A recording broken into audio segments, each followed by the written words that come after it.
சுற்றுலாத்துறை அதிகார சபை தலைவர் நாட்டின் சட்டத்தை மீறும் வகையில் அறிக்கையை வெளியிட்டிருந்தால் அவருக்கு எதிராக உரிய சட்ட நடவடிக்கை எடுக்கப்படும் என்றும் சுற்றுலாத்துறை மேம்படுத்த தன்பாலனித்தவர்களை ஊக்குவிக்க அரசாங்கம் நடவடிக்கை எடுக்கவில்லை என்பதாகவும் பிரதமர் ஹரணி அமரசூரியவினால் இவ்வாறு குறிப்பிடப்படுகிறது. நேற்றைய தினம் காவிந்த ஜெயவர்தன எம்பி சபையில் எழுப்பிய கேள்விக்கு பதிலளிக்கும் போதே பிரதமர் இவ்வாறு தன்னுடைய நிலைப்பாட்டை வெளிப்படுத்தி இருக்கிறார். இது தொடர்பிலான விவாதம் நேற்றைய தினம் நாடாளுமன்றத்தில் இடம்பெற்ற போது இந்த கருத்துக்கள் முன்வைக்கப்பட்டிருக்கின்றன. எனவே சுற்றுலாத்துறை மேம்படுத்த எந்த தரப்பினருக்கும் சிறப்பு சலுகை வழங்கப் போவதில்லை என்றும் இதில் அரசியல் தரப்பினர் தலையிட வேண்டியதில்லை. சுற்றுலாத்துறை மேம்படுத்த தன் பாலனித்தவர்களை ஊக்குவிக்கும் வண்ணம் அரசாங்கத்துக்கு கிடையாது.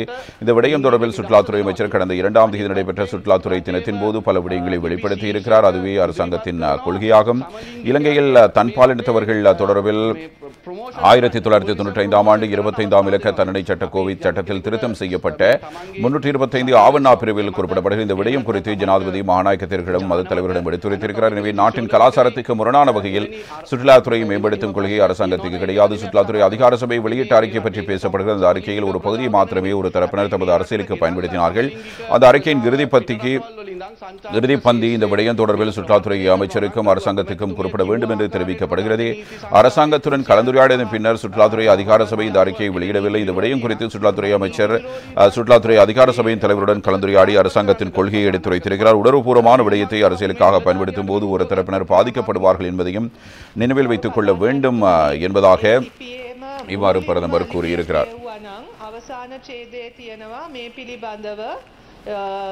ගරු අදාළ අමාත්‍යතුමාව දැනුවත් කළ යුතුයි එම නැත්නම් රජය දැනුවත් කළ යුතුයි කියන එක. එතකොට ඒකෙන්ම අදහස් වෙනවා මේක දේශපාලන අධිකාරිය සමග සාකච්ඡාව කරලා නෙවෙයි මේ ලිපිය නිකුත් කරේ කියන එක.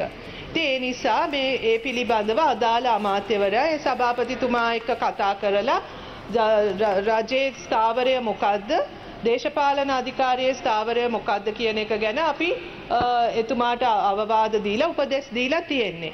මම හිතනවා ගරු කතානායකතුමනි අපි මෙතන මේක ප්‍රශ්නයක් කරගත යුතු නැහැ. මොකද මෙතන රාජ්‍යයේ ස්ථාවරය ගරු ජනාධිපතිතුමා අමාත්‍යවරයාත් පැහැදිලිව ප්‍රකාශ කළා තියෙන්නේ. මේක සභාපතිතුමා නිකුත් කර ලිපියක්. ඉතින් ඒක පිළිබඳ අපි විශේෂයෙන් කලබල විය යුතු නැහැ.